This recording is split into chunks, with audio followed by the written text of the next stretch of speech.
D'un côté, j'arrive pas à le croire, mais d'un autre côté, je suis pas tant surpris que ça.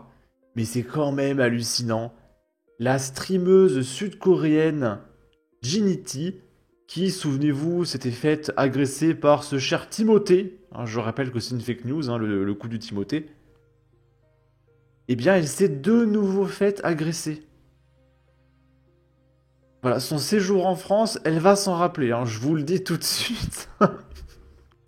Vraiment, c'est merveilleux. Film encore plus. J'ai envie que le monde entier voit ça, vraiment. Oh, what are you doing? Hey, what are you doing? Qu'est-ce que tu fais? Qu'est-ce que tu fais? What are- Alors que dans le chat, ils sont tranquilles, ouais, mange ton riz. Je sais même pas si c'est méchant ou pas en fait, mange ton riz. Mais voilà, elle dégustait, c'était le soir, elle prenait son dîner. you doing? Yo! Hello? En commentaire, il y a quelqu'un qui dit Run, run, cours! What are you doing? LOL, karma, OMG, mais non! Ah, tiens, c'est un français. Why are you looking for my bed? Et du coup, le mec était en train de chercher dans son sac pour voler des trucs.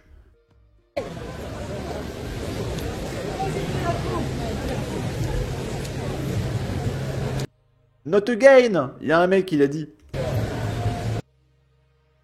Et j'ai vu la vidéo d'une japonaise, mais ça sera une vidéo dédiée. C'est une vidéo qui dure 6 minutes 50. Elle explique qu'elle ne reviendra plus en France parce qu'il y a quelque chose qui lui manque au Japon. Et là maintenant, elle est restée au Japon. C'est qu'au Japon, la question de l'insécurité se pose même pas. C'est le minimum. Et du coup, au Japon, bah, ils laissent traîner leurs affaires. Ils laissent traîner leurs sacs, leurs vélos, etc. Et ils se posent même pas la question une demi-seconde qu'ils peuvent se faire voler. Parce que c'est la base de la civilisation, en fait, de se respecter. Et du coup, elles arrivent en France, elles laissent traîner leurs affaires. Genre, moi, en tant que Français, je trouve ça hallucinant. Mais elle laisse traîner son sac sur un vélo alors qu'elle est en train de manger au resto. Elle est à 10 mètres de son sac. Mais à aucun moment, tu laisses ton sac à 10 mètres au bout de la rue. C'est de la folie. Mais elle, en tant que japonaise, elle comprend pas. Et je comprends qu'elle ne comprend pas. Elle n'a pas l'habitude, elle connaît pas en fait ce climat insécuritaire. Et d'ailleurs, naïvement, elle va voir le mec pour l'interpeller. Mais je pense qu'elle réalise même pas le risque qu'elle prend. Elle aurait pu se faire planter en pleine rue là. Et dans sa tête, elle se disait juste je vais discuter avec le monsieur et il va me laisser tranquille parce que c'est comme ça au Japon. Oui mais non. Attention. Attention. En commentaire, il y a un mec qui met le voleur s'appelle Eric Lafarge. On est vraiment devenu un pays poubelle. Elle goûte à l'enrichissement dont on nous a tant vendu les mérites. Il fallait lui dire avant qu'elle arrive. Là, on a un autre monsieur, c'est un japonais, qui va témoigner de son voyage à Marseille. Et il va décrire le coupable avec une franchise et une honnêteté qui est drôle. Parce que les Japonais connaissent pas le concept de racisme. Parce que tu dis des faits. Et eux, ils ont pas peur de dire les termes parce que c'est normal de dire des faits. Encore une fois. Coucou, j'ai Alors, tendez les oreilles, ils parlent très bas. voyagé à Marseille. J'aime bien la Marseille parce qu'il y a la mer est très jolie et Marseille, tout le monde m'a dit Marseille pas dangereux, mais j'ai vu du grand bagarre. Donc, il a vu 2 grandes bagarres à Marseille.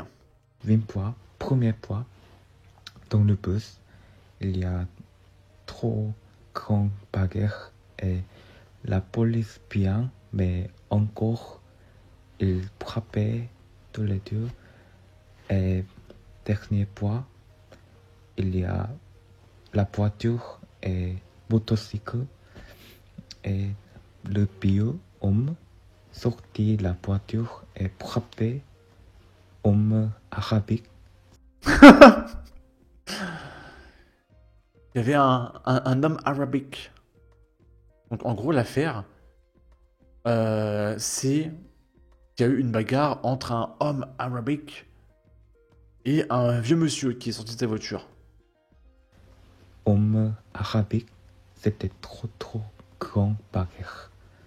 J'étais trop choqué parce que ils sont trop gentils, mais il y a beaucoup de police et beaucoup bagarre. Je suis choqué. Voilà. Et donc lui, il ne reviendra pas en France et c'est normal, je comprends. Ils ont pas l'habitude, les Japonais.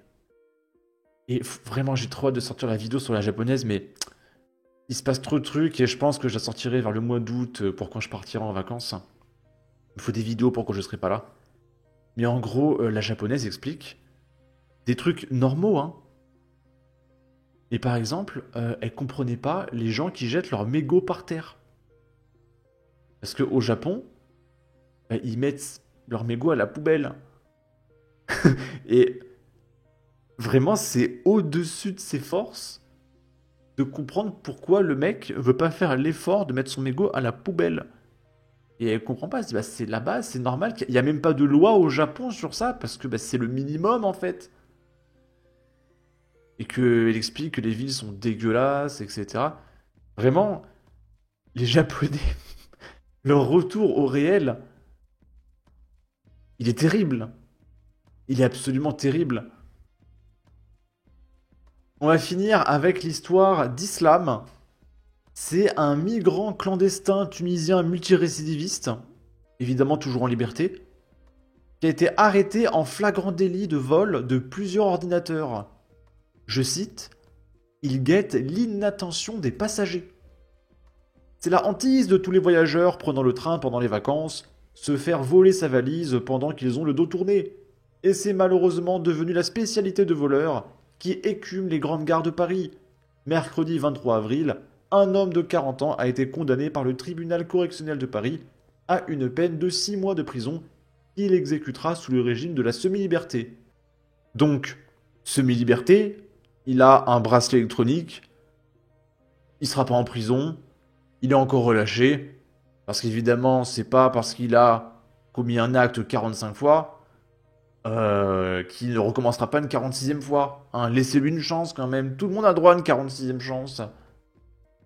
Islam est d'origine tunisienne, il vit clandestinement en France depuis l'année 2013. Il partage un logement avec 2 compatriotes, avenue de Clichy à Paris, et vivote en travaillant au black et en volant dans les gares. Son casier judiciaire est lourd de 11 condamnations pour vol, recel, détention de stupéfiants, avec de nombreux faits commis dans les transports. Je cherche tout le temps du travail, avance-t-il, mais sans papier, c'est très compliqué. Il fallait pas traverser la frontière, en fait. On n'a rien à faire sur notre sol, Islam. Tout simplement. Et c'est pas la faute des Français. Sur ce, n'hésitez pas à donner votre avis, votre opinion, à partager, liker, commenter, ça aidera au référencement de la vidéo sur YouTube. Abonnez-vous, suivez-moi sur Twitter, prenez soin de vous, salut!